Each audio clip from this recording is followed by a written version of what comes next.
तो बच्चों आज का जो हमारा टॉपिक है वो है आवर्त चक्र या आर्तव चक्र इसको बोलते हैं, या इसको हम लोग मासिक धर्म कहते हैं या मासिक चक्र कहते हैं। इसको इंग्लिश में हम लोग बोलते हैं मेंस्ट्रुअल साइकिल, या हम इसको पीरियड्स के नाम से भी, कॉमन लैंग्वेज में पीरियड्स के नाम से भी जानते हैं। एक्चुअल में ये जो टॉपिक यहाँ पर पढ़ा रहे हैं इस पे क्वेश्चन आपका पूछा जाता है, आपके एग्जाम से रिलेटेड आपके एग्जाम में पूछा जाता है। सो इसमें कुछ थ्योरी लिख लीजिए, तभी आपको ये पूरी साइकिल समझ में आएगी अच्छे से। तो लिखें मेंस्ट्रुअल साइकिल फीमेल प्राइमेट्स में, मेंस्ट्रुअल साइकिल फीमेल प्राइमेट्स में प्राइमेट्स कहने का मतलब ऐसे हर ऑर्गेनिज्म जो बच्चे पैदा करते हैं उनके अंदर, बच्चे पैदा करते हैं उनके अंदर क्या होता है, और स्पेशली फीमेल्स में क्या होता है, ये प्राइमेट्स बोले जाते हैं जिनमें मेमोरी ग्लैंड्स डेवलप होती हैं, मेमोरी ग्लैंड्स में निप्पल होते हैं लाइक। और दूसरी बात ये बच्चे पैदा करके अपने बच्चों को दूध का श्रावण या दूध पिलाते हैं, तो उनको प्राइमेट्स कहते हैं। तो क्या लिखा, फीमेल प्राइमेट्स में हर मंथ रिप्रोडक्टिव ऑर्गन्स में होने वाले परिवर्तनों की, रिप्रोडक्टिव ऑर्गन में होने वाले परिवर्तनों की यानी चेंजेस की एक रिप्रोडक्टिव साइकिल से, एक रिप्रोडक्टिव चक्र से संबंधित होता है, एक रिप्रोडक्टिव चक्र से, रिप्रोडक्टिव साइकिल से संबंधित होता है, जिसे ही मेंस्ट्रुअल साइकिल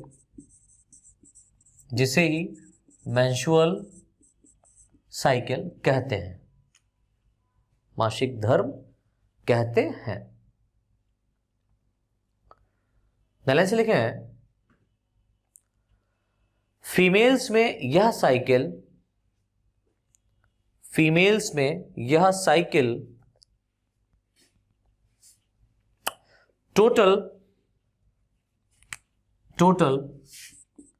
22 से 32 दिनों में, टोटल 22 to 32 डेज, और ब्रैकेट में कर दीजिएगा 28 डेज।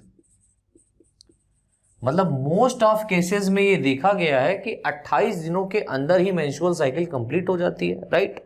लेकिन किसी केसेस में क्या होता है कि 22 से 32 दिन में क्या हो जाता है, मेंस्ट्रुअल साइकिल कंप्लीट होता है। जैसे ब्लीडिंग के लेवल पर है, डेट जो है वो चेंज होती रहती है। मान लीजिए एक एग्जांपल के बतौर किसी फीमेल का या किसी गर्ल्स का हम ये कह सकते हैं कि 21 को पीरियड आया, राइट, 21 को उसके अंदर ब्लीडिंग हुई, तो अगली जो डेट उसकी होनी चाहिए थी वो 21 होनी चाहिए थी, लेकिन 21 ना होकर के नेक्स्ट मंथ जो डेट आती है वो 30 या 31 हो जाती है।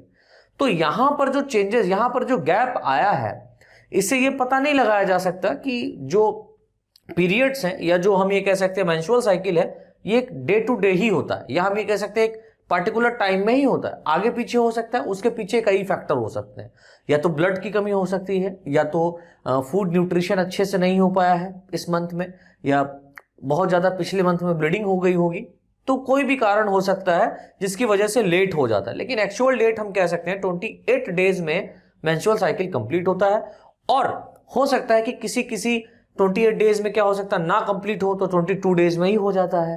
22 डेज में ना कंप्लीट होकर के कभी कभी क्या होता है 28 डेज में नहीं आता तो 32 में आ जाता है। तो एवरेज जो डाटा निकाला गया है वो 28 डेज निकाला गया है। तो क्या लिखा, फीमेल्स में यह साइकिल टोटल 22 to 32 डेज में, ब्रैकेट में 28 डेज में कंप्लीट होता है। अब आप कहेंगे सर क्या ब्लीडिंग होता है? अरे नहीं, ब्लीडिंग तो 4 to 5 डेज की रहती है, लेकिन ये जो पूरा प्रोसेस, जो ब्लीडिंग होने का जो पूरा प्रोसेस है, ये कंप्लीट कितने डेज में होता है? 28 डेज में होता है। ठीक है, लाइन से लिखे हैं, मेंस्ट्रुअल साइकिल के समय रिप्रोडक्टिव ऑर्गन,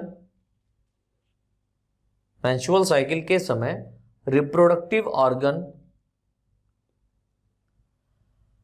अपने आप को, यानी जो अब आप कहेंगे सर रिप्रोडक्टिव ऑर्गन क्या है, तो रिप्रोडक्टिव ऑर्गन जो यहां पर फीमेल्स में होता है वो यूट्रस होता है, फैलोपियन ट्यूब होता है, ओवरी होता है ना। ये सभी के सभी अपने आप में कुछ चेंजेस करेंगे, किसके लिए? For the purpose of pregnancy.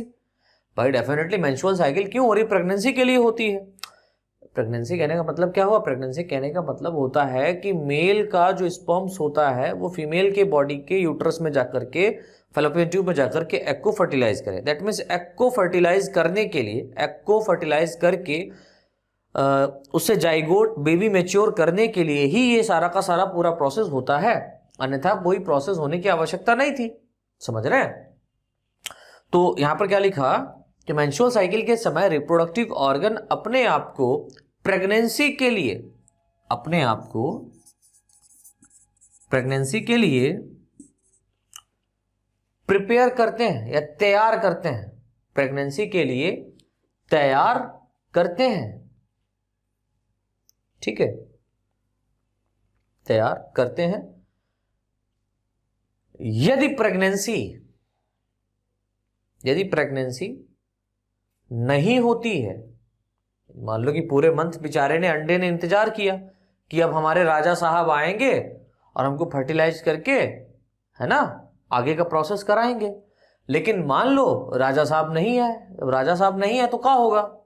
गड़बड़ाइजेशन होगा। कैसा गड़बड़ाइजेशन होगा? देखिए, यदि प्रेगनेंसी नहीं होती है तो पूरे मंथ में तैयार किए गए, पूरे मंथ में प्रिपेयर किए गए रिप्रोडक्टिव ऑर्गन, पूरे मंथ में प्रिपेयर किए गए रिप्रोडक्टिव ऑर्गन को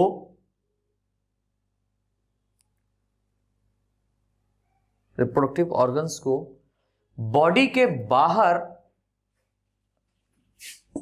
बॉडी के बाहर आउटसाइड वेजाइनल पोर, बॉडी के बाहर वेजाइनल पोर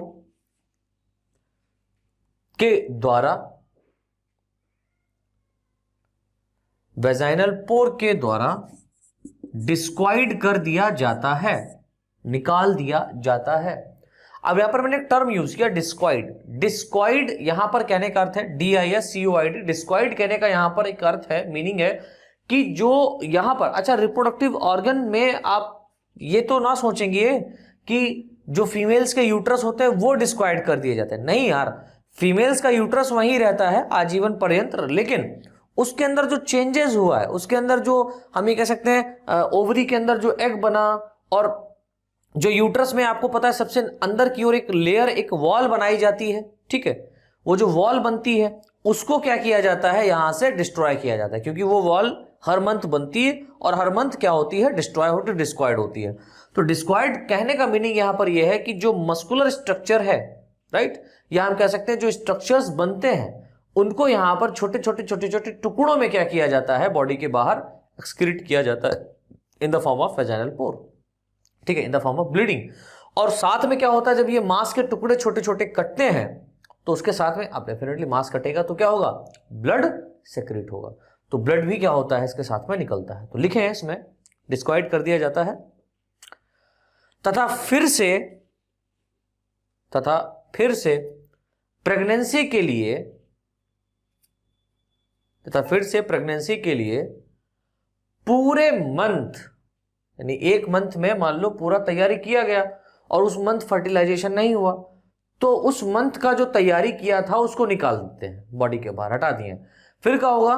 फिर दूसरे मंथ क्या होगा? जो दूसरा मंथ लगता है, मान लो इस मंथ प्रिपरेशन हुआ नहीं हो पाए, अब सेकेंड मंथ, अब जो नेक्स्ट मंथ आएगा उस मंथ भी क्या किया जाएगा? पूरे मंथ प्रिपरेशन किया जाएगा।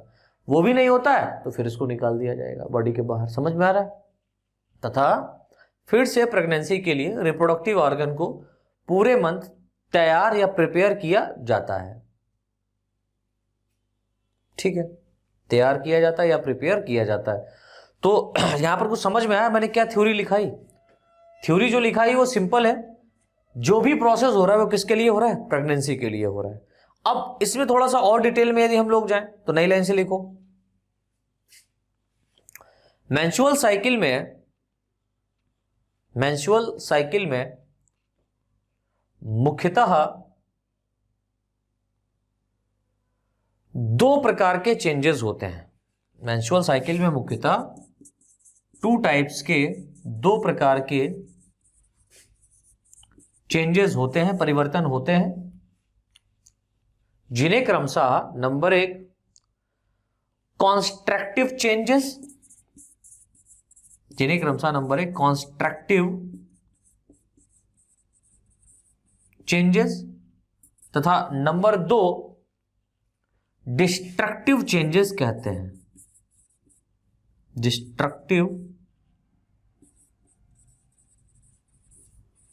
जिन्हें क्रमशः number 1 constructive changes, number 2 destructive changes कहते हैं। सर कहने का कॉन्स्ट्रक्टिव डिस्ट्रक्टिव, अरे यार समझो, कॉन्स्ट्रक्टिव मींस यहां पर मतलब निकाला जा रहा है कि कुछ ना कुछ बनेगा, तो पूरे मंथ जो तैयारी की जाती है, जो प्रिपरेशन होता है, उसको हम लोग बोलते हैं कॉन्स्ट्रक्टिव चेंजेस।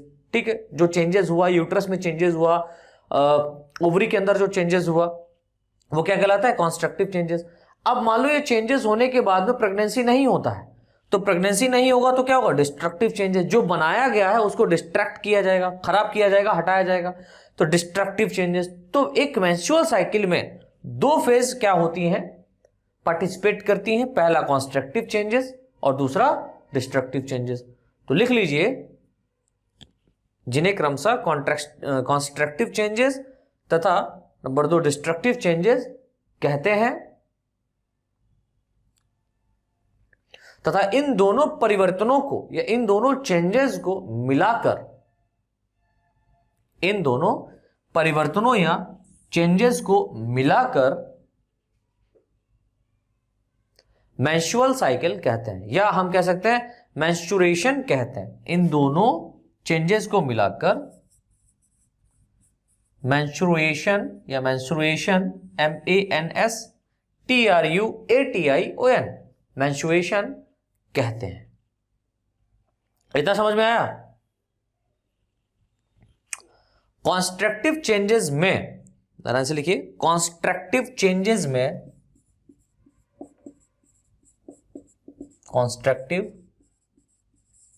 चेंजेस में यूट्रस जो गर्भाशय है, इसके अंदर क्या चेंजेस होगा उसको हम लोग देख लेते हैं।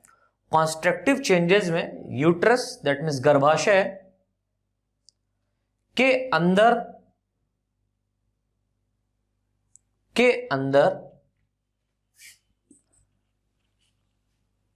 एंडोमेट्रियम, जो मैंने बताया ना लेयर पाई जाती है, के अंदर एंडोमेट्रियम की लेयर को रीसिंथेसाइज्ड, पुनः उत्पादित, रीसिंथेसाइज्ड किया जाता है। क्यों रीसिंथेसाइज? मतलब दोबारा से बनाया जा रहा है। हाँ भैया, अब डिस्ट्रक्टिव चेंजेस में क्या होगा? अगर प्रेगनेंसी नहीं होगा तो डिस्ट्रक्टिव चेंजेस में क्या होगा? ये एंडोमेट्रियम लेयर क्या होता है? ये एंडोमेट्रियम लेयर यूट्रस से धीरे धीरे कट के वेजाइनल पोर के द्वारा ब्लीडिंग के थ्रू बॉडी के बाहर निकल जाती है। ठीक है, तो एंडोमेट्रियम लेयर रीसिंथेसाइज्ड, लेयर को रीसिंथेसाइज्ड किया जाता है, तथा डिस्ट्रक्टिव चेंजेस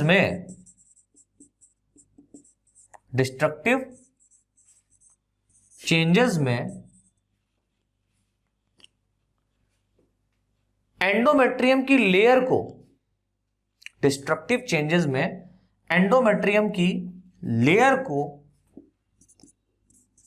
यूट्रस के बाहर, गर्भाशय के बाहर निकाला जाता है। यूट्रस के बाहर निकाला जाता है। तो यहां पर देखो, सबसे मोस्ट कॉमन जो मैंने आपको एग्जांपल दिया वो क्या दिया कि कंस्ट्रक्टिव चेंजेस में क्या होता है? कंस्ट्रक्टिव चेंजेस में यहां पर यूट्रस के अंदर आपको पता है 3 प्रकार की लेयर पाई जाती हैं। सबसे बाहर की अगर हम लोग देखें तो एक लेयर पाई जाती है जो हम कह सकते हैं उसको है, उस हम लोग क्या बोलते हैं, पेरीमेट्रियम कहते हैं। सबसे बाहर की ओर पेरीमेट्रियम, पेरीमेट्रियम के ठीक नीचे पाई जाती है मायोमेट्रियम, और मायोमेट्रियम के ठीक नीचे एंडोमेट्रियम की जो लेयर होती है, इसको हर मंथ बनाया जाता है और हर मंथ बिगाड़ा जाता है। समझ में आया? तो लिख लीजिए, क्या लिखा, एंडोमेट्रियम की लेयर को यूट्रस के बाहर निकाला जाता है। नई लाइन से लिखें, जिसके साथ साथ, उसी के आगे लिखें कंटिन्यू फॉर्म में, जिसके साथ साथ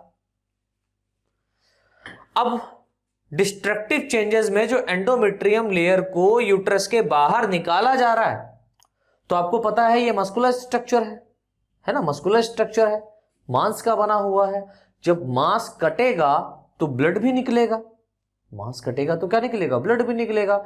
तो पूछा जाता है कि सर एक मेंस्ट्रुअल साइकिल में कितना ब्लड निकलता है, तो एक बार के मेंस्ट्रुअल साइकिल में 40 से 80 ml, my God 40 to 80 ml bleeding होती है।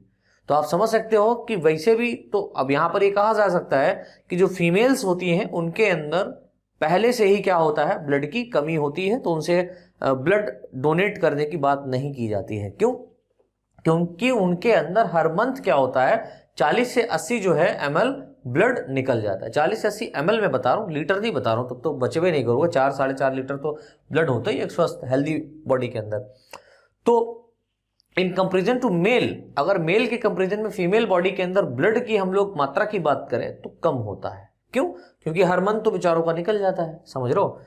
जिसके साथ साथ 40 से 80, ये भी लिख लो, 40 से 80 ml ब्लड। अब भाई जो यहां पर एंडोमेट्रियम वाले इसको निकाला जा रहा है, तो इसके साथ साथ 40 से 80 ml ब्लड निकल जाता है।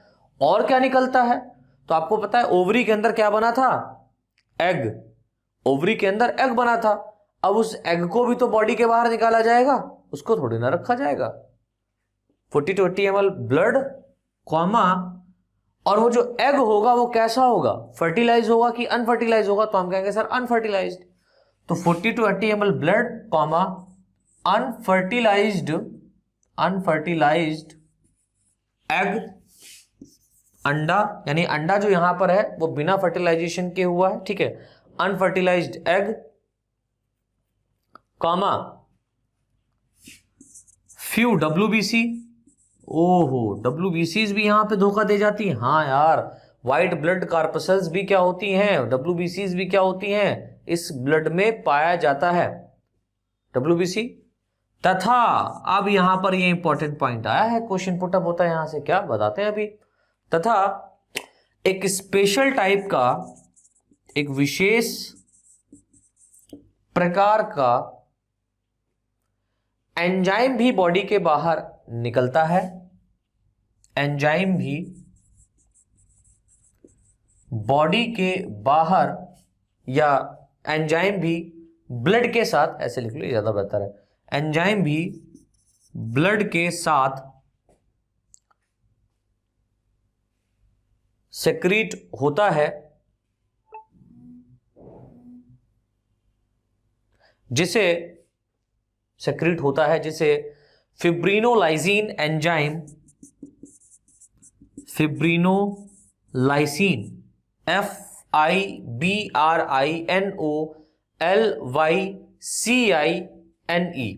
फिब्रिनोलाइसिन एंजाइम कहते हैं। सर ये जो फिब्रिनोलाइसिन एंजाइम है, क्यों आपने कहा कि ये स्पेशल टाइप है, एक स्पेशल है। क्यों स्पेशल है? क्योंकि भैया इसने चश्मा लगाया हुआ है, मुस्कुरा रहा है, ठीक है, और हाथ इस तरीके से किए हुए हैं, बाल इसके स्पाइक हैं, सभी खड़े हैं बाल एकदम ऊपर की ओर, स्टाइलिश में है, ये समझ रहे हो। और क्यों है, ये तो हीरो टाइप लग रहा है। हाँ भैया हीरो ही है। क्यों हीरो है? क्योंकि इसका एक मेन फंक्शन होता है। क्या मेन फंक्शन होता है? ये जो फिब्रिनोलाइसिन एंजाइम होता है, जो मेंस्ट्रुअल साइकिल के समय ब्लीडिंग होती है, राइट, और यहां पर जो ब्लड होता है, इस ब्लड में जो थ्रोम्बोप्लास्टिन प्रोटीन पाई जाती है। आपको पता है हमारा ब्लड, हमारे बॉडी का कहीं से भी पार्ट हल्का सा कट जाए और वहां से यदि ब्लीडिंग हो जाए, ब्लड निकले, तो थोड़ी देर बाद में क्या होता है, वो ब्लड क्लॉट कर जाता है। क्लॉट मतलब थक्का जमा लेता है, रुधिर में थक्का जम जाता है। क्यों? क्योंकि बॉडी में थ्रोम्बोप्लास्टिन प्रोटीन पाई जाती है, इस कारण। राइट, मोटा मोटा मैं बता रहा हूं। कारण क्या है वो जब आप लोगों ने 11th में थे तब मैंने बताया था। अभी क्या है कि जो मेंस्ट्रुअल साइकिल का ब्लड है, इस मेंस्ट्रुअल साइकिल के ब्लड में जो थ्रोम्बोप्लास्टिन प्रोटीन पाई जाती होगी या पाई जाती है, इस थ्रोम्बोप्लास्टिन प्रोटीन को फिब्रिनोलाइसिन एंजाइम, फिब्रिनो कहने का मतलब ये फाइबर्स, आपको पता है थ्रोम्बोप्लास्टिन प्रोटीन फाइबर का फॉर्मेशन करता है एयर के कांटेक्ट में आकर के, जिससे क्या होता है बहुत सारे फाइबर बन जाते हैं और ब्लड निकलना बंद हो जाता है बॉडी के बाहर। तो फिब्रिनो मतलब फाइब्रिनो कहने मतलब यहां पर फाइब्रस, और लाइसिन कहने मतलब खत्म करना, न्यूट्रलाइज करना।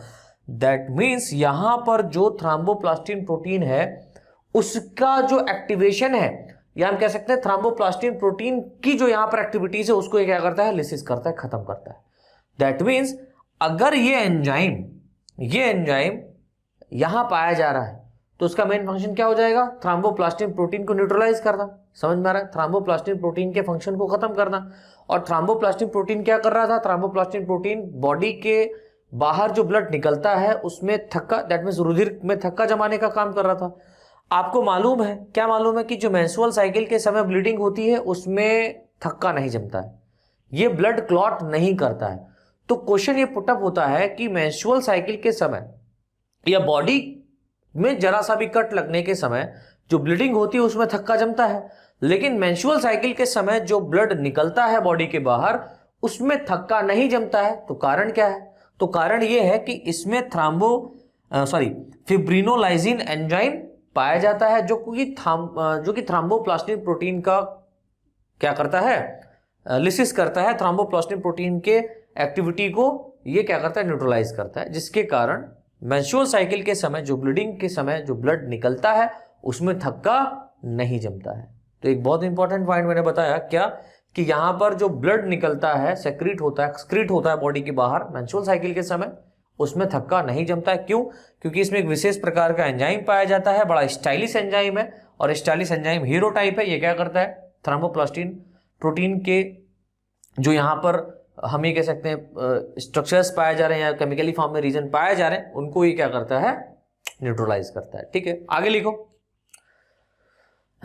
कहते हैं इस एंजाइम के कारण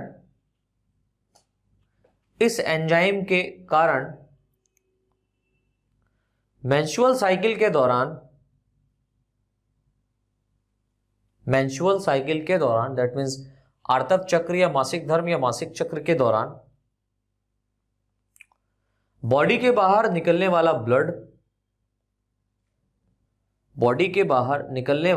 ब्लड क्लॉट नहीं करता है, जमता नहीं है, क्लॉट नहीं करता है।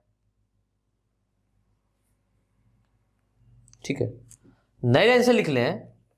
अब आपको ये भी तो पता होना चाहिए कि जो डिस्ट्रक्टिव चेंजेस यहां पर चल ये कितने दिन का है।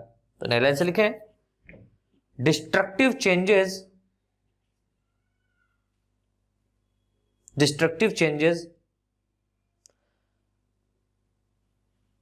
मेंस्ट्रुएशन का, यानी कि जो मेंस्ट्रुएशन कहने का मतलब ये डिस्ट्रक्टिव चेंजेस में ही आता है, ब्रैकेट में कर दीजिएगा मेंस्ट्रुएशन, डिस्ट्रक्टिव चेंजेस ब्रैकेट में मेंस्ट्रुएशन 4 से 5 दिन का होता है। यानी कि जो ब्लीडिंग फेज है, हम इसको फेजेस में डिवाइड कर सकते हैं। जो ब्लड निकलने का टाइम है, या डिस्ट्रक्टिव फेज या ब्लीडिंग फेज, जो भी आप कहें, जो ब्लीडिंग फेज है या डिस्ट्रक्टिव फेज है, ये कितने दिनों का होता है, 4 से 5 दिनों का होता है। 4 to 5 डेज का क्या होता है, ये डिस्ट्रक्टिव चेंजेस होता है। समझ में आया?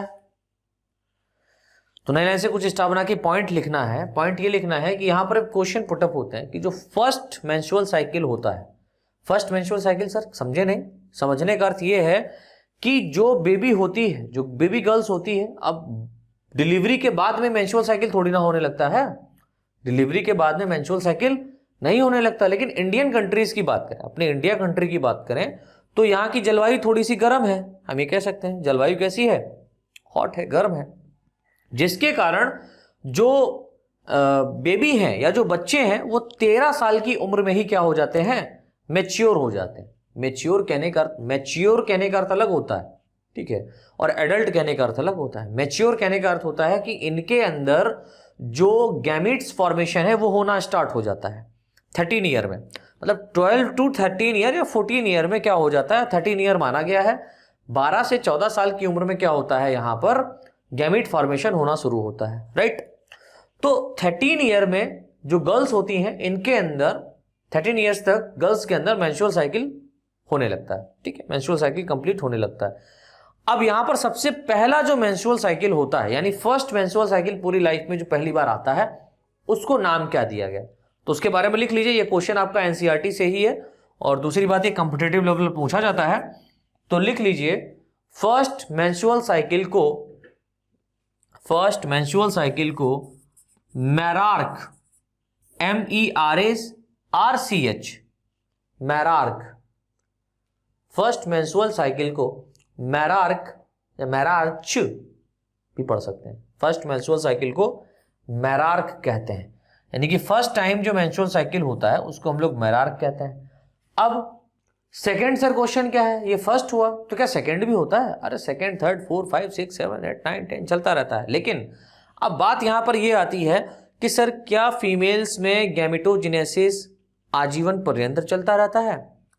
तो आंसर आता है नहीं। फीमेल्स में पूरे जीवन भर मेंस्ट्रुअल साइकिल, या हम कह सकते हैं पूरे जीवन भर गैमेट फॉर्मेशन नहीं होता है। सर मेल्स में, हाँ, मेल की अगर हम लोग बात करें तो मेल के अंदर 13 ईयर से लेकर के इवन इसकी डेथ तक, जो मेल होता है इसकी डेथ तक क्या होता है, स्पर्मेटोजेनेसिस होता रहता है। लेकिन फीमेल्स में ओजेनेसिस नहीं होता है। तो सर क्या लास्ट भी होता होगा, यानी फर्स्ट मेंस्ट्रुअल साइकिल हुआ, सेकेंड, थर्ड, फोर्थ हम लोग समझ रहे हैं, क्या लास्ट मेंस्ट्रुअल साइकिल भी होता है? तो हम कहेंगे यस, फीमेल्स में लास्ट मेंस्ट्रुअल साइकिल होता है। लास्ट मेंस्ट्रुअल साइकिल कहने का मतलब होता है कि इनकी लाइफ का आखिरी मेंस्ट्रुअल साइकिल, यानी कि इसके बाद में अब गैमेट फॉर्मेशन नहीं होगा, यानी कि अब ये फीमेल्स मॉम नहीं बन सकती हैं। समझ में? मेंस्ट्रुअल साइकिल कहने का अर्थ ही हो गया प्रेगनेंसी। दैट मींस अब प्रेगनेंसी के लिए प्रिपरेशन इनके अंदर नहीं किया जाएगा। समझ रहे हैं? तो उसे क्या कहते हैं भाई? तो सेकंड स्टार बना करके पॉइंट लिखे हैं, सेकंड स्टार बना करके पॉइंट लिखे हैं, लास्ट मेंस्ट्रुअल साइकिल। अच्छा, यहां पर थोड़ा लिख लो, मेरार्क कहते हैं जो कि 13 ईयर में, जो कि 13th ईयर में, यानी कि भैया 13वें साल में, जो कि 13th ईयर में स्टार्ट होता है। यानी कि जो फर्स्ट मेंस्ट्रुअल साइकिल होगा वो कब होता है? 13वीं साल में होता है। किसी किसी के 12वें भी हो जाता है, किसी किसी के 13वीं साल में ना होकर के 14th ईयर में होता जाए करके, लेकिन मोस्ट ऑफ केसेस में 13 ईयर देखा गया। तो एनसीईआरटी 13 ईयर डाटा लिखती है, तो हम इसको ही कवर अप करेंगे। फिर एक और स्टार बना के पॉइंट लिखें, क्या?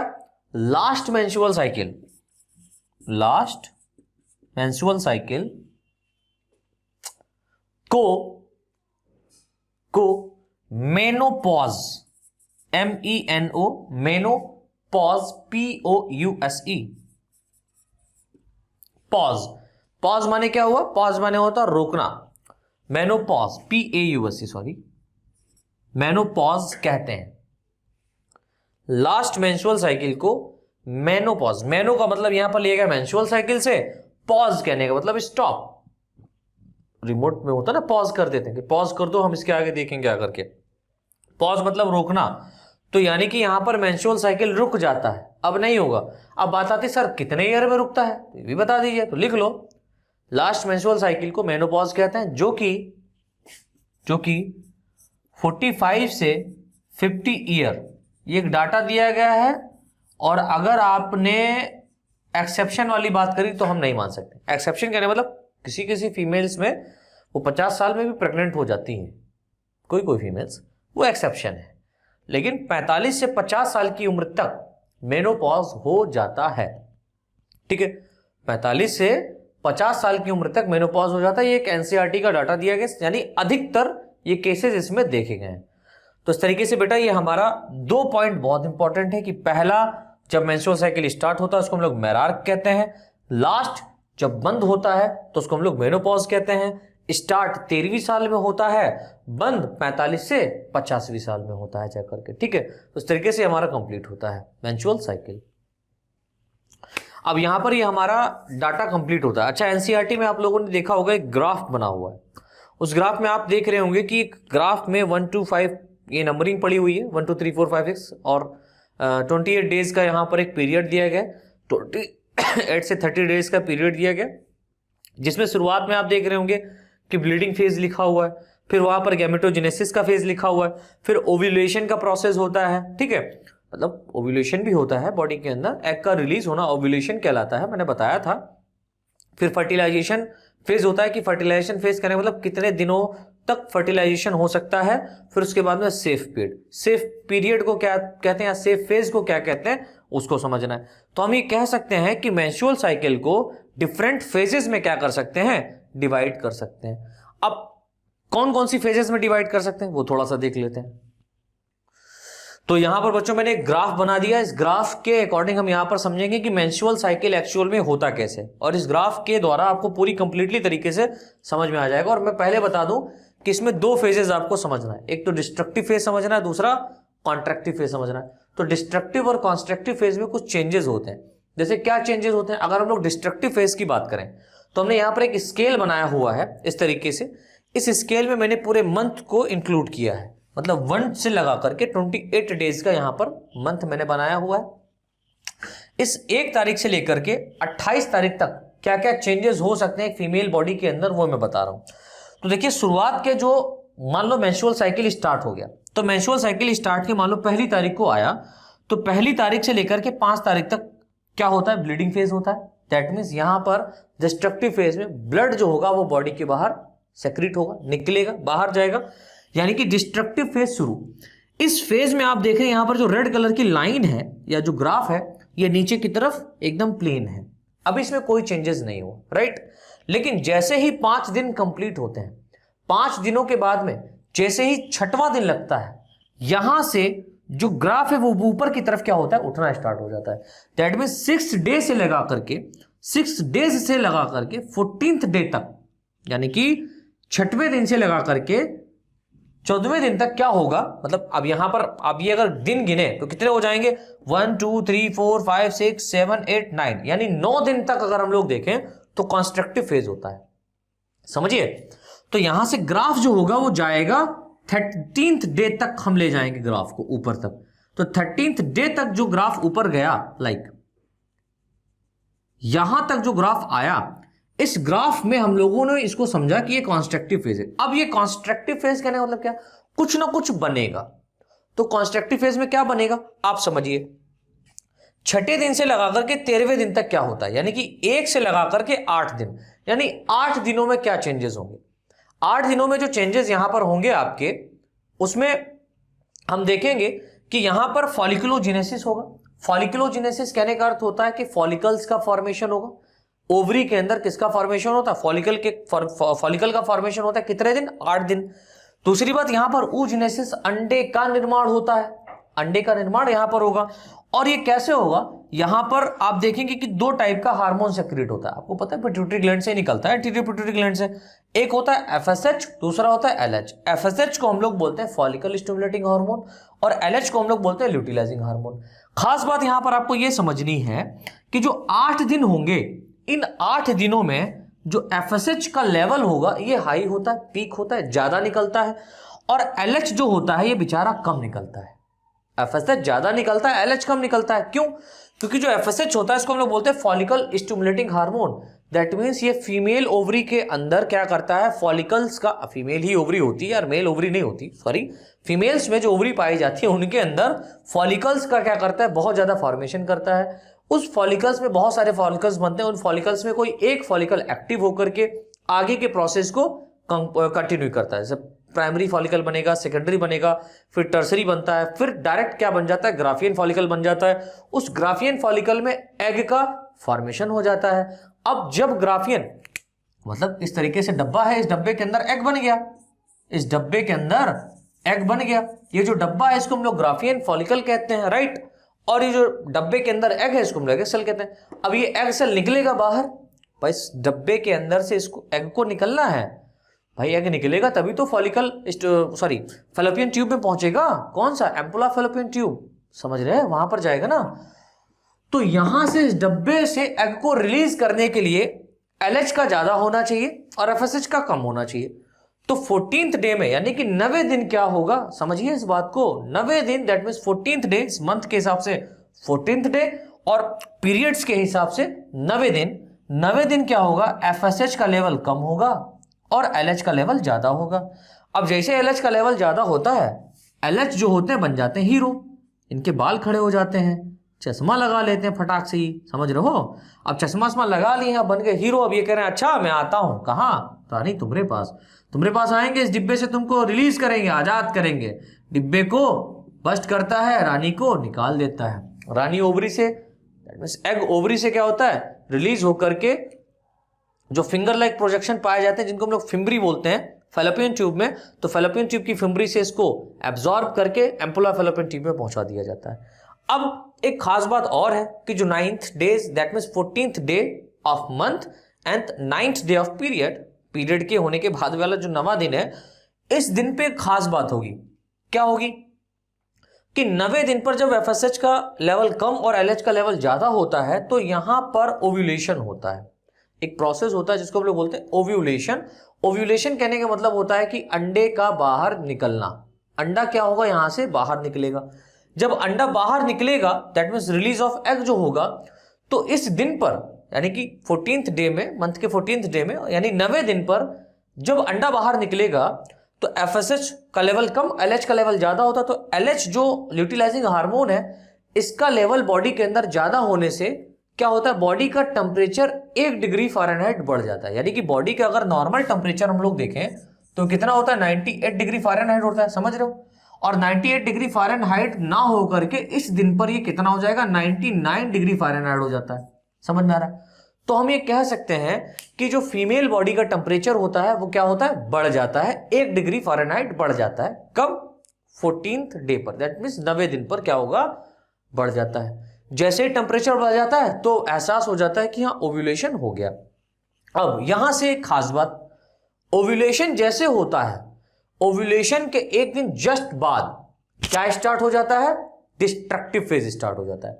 Destructive phase that means 14th day से ही स्टार्ट हो जाता है। ग्राफ जो ऊपर की तरफ जा रहा था अब वो ग्राफ नीचे की तरफ आने लगा है, डिस्ट्रक्टिव चेंजेस होने लगेंगे।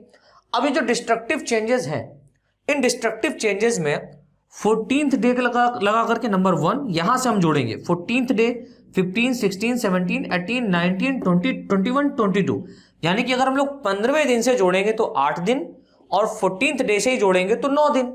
समझिए, 15वें दिन से जोड़े तो 8 दिन और 14th डे से जोड़े तो कितना होगा, 9 दिन। यानी 8 से 9 दिन हम ये कह सकते हैं, 8 से 9 दिन का जो टाइम होता है ये टाइम कहलाता है फर्टिलाइजेशन फेज। ये क्या कहलाता है, फर्टिलाइजेशन फेज। और ये 9th वाला डे जो होता है इसको हम लोग बोलते हैं ओव्यूलेशन फेज। तो ये ओव्यूलेशन फेज होगा, ये फर्टिलाइजेशन फेज होगा, ये फॉलिकुलोजेनेसिस फेज होगा और ये ब्लीडिंग फेज होगा, डिस्ट्रक्टिव फेज। समझ रहे हो। तो यहां पर क्या होगा, फर्टिलाइजेशन फेज। फर्टिलाइजेशन फेज कहने का अर्थ होता है कि 14th डे से लगा करके 22 डेज तक, 22 मतलब जो तारीख है मंथ की वहां तक, यानी कि हम 8 से 9 दिनों के अंदर की बात कर रहे हैं। यदि 8 से 9 दिनों के अंदर तक एग स्पर्म से मिलकर के फर्टिलाइज्ड हो जाता है तब यहां पर प्रेगनेंसी होगी। समझ रहे हो, प्रेगनेंसी होगी। अगर इस पीरियड में स्पर्म एग से फ्यूज होकर के फर्टिलाइजेशन नहीं करता है तो प्रेगनेंसी नहीं होगी। समझ में आ रहा है। अगर प्रेगनेंसी नहीं होती है, अब मान लो कि 8वें दिन तक प्रेगनेंसी हो जाती है तो डिस्ट्रक्टिव फेज खत्म, डिस्ट्रक्टिव फेज नहीं होगा, फिर स्टार्ट होगा एम्ब्रियोजेनेसिस। समझ रहे हो। लेकिन अगर ये स्टार्ट ना हो, मतलब हम कह सकते हैं फर्टिलाइज ना हो एग, तो क्या होगा, एम्ब्रियोजेनेसिस नहीं होगा, फिर क्या होगा, डिस्ट्रक्टिव फेज होगा। तो डिस्ट्रक्टिव फेज में क्या होगा, 1 2 3 4 5 6 यानी कि 28 दिन का महीना निकाला है ना, तो यहां से 1 2 3 4 5 6 यानी 6 दिन, यानी 23 24 25 26 27 28, यानी कि 28 तारीख तक, कहां से 23 से लेकर के 28 यानी 6 दिनों तक ये जो यानी डिस्ट्रक्टिव फेज तो शुरुआत से स्टार्ट हो गया, यानी कि यहां तक फर्टिलाइजेशन नहीं होगा। ठीक है।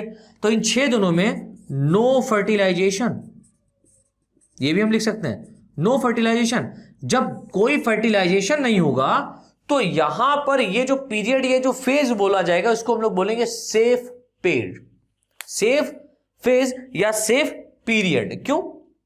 क्योंकि इस पीरियड में यदि कॉपुलेशन होता है, इस पीरियड में फीमेल मेल मिलते हैं, तो फर्टिलाइजेशन होने के बहुत कम चांसेस होते हैं। बहुत कम चांसेस कहने का मतलब फर्टिलाइजेशन नहीं हुआ, फीमेल प्रेग्नेंट नहीं होगी अगर ये डेट निकल जाती है तो ये फेज बोला जाता है सेफ पीरियड है, सेफ फेज। अब मैं आपको एक और सेफ फेज बता दूं कि यहां पर जो ब्लीडिंग फेज हो रहा है, ब्लीडिंग फेज के बाद में जो 6 डेज से लगा करके जो 14 डेज तक का जो पीरियड है, यहां पर इन बीच में भी कुछ सेफ पीरियड मिलते हैं। जैसे कि ब्लीडिंग होने के जस्ट उसके अगले दिन, कंप्लीट होने के अगले दिन, 6वें दिन, दैट मींस पहला, दूसरा, तीसरा, चौथा, 5वां, यानी 5 डेज तक अगर यहां पर ब्लीडिंग होने के बाद 5 डेज तक अगर यहां पर कॉपुलेशन या हम ये कह सकते हैं कि रिप्रोडक्शन का प्रोसेस होता है, तो इस प्रोसेस में ये फर्टिलाइजेशन नहीं होता है एग के साथ। क्यों? क्योंकि एग तो निकल रहा है 14 डे में।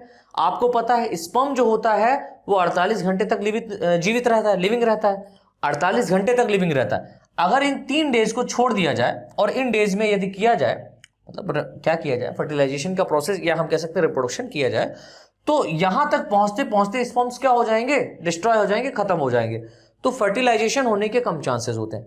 तो यहां पर हम कह सकते हैं 5 डेज ये क्या कहलाते हैं, सेफ बोले जाते हैं। तो 5 डेज इधर के सेफ बोले जाते हैं और 6 डेज इधर के सेफ बोले जाते हैं, या 5 डेज उधर के मान लेते हैं। तो कंप्लीटली 10 से 11 दिन जो होते हैं ये क्या होते हैं, सेफ पीरियड माने जाते हैं। अब बात आती है सर डिस्ट्रक्टिव चेंजेस कितना माना जाता है। तो यहां से तो फर्टिलाइजेशन खत्म हो गया, तो जाहिर सी बात है फर्टिलाइजेशन यहां से लेकर के 6 दिन ये, और यहां ब्लीडिंग वाला फेज 5 दिन ये, तो 6 5 11 दिन का डिस्ट्रक्टिव फेज होता है। तो 11 दिन का सेफ पीरियड भी हम कह सकते हैं, 11 दिन का डिस्ट्रक्टिव पीरियड या डिस्ट्रक्टिव फेज भी हम कह सकते हैं। तो बच्चों इस तरीके से हमारा ये टॉपिक खत्म होता है, रिप्रोडक्शन इन ह्यूमन बींग्स। ठीक है, अब इसके बाद में हमारा नेक्स्ट जो टॉपिक स्टार्ट होगा जिसका नाम है जनन स्वास्थ्य, जिसको हम लोग बोलते हैं रिप्रोडक्टिव हेल्थ। इस यूनिट का लास्ट टॉपिक है, ये हम लोग डिस्कस करेंगे कल।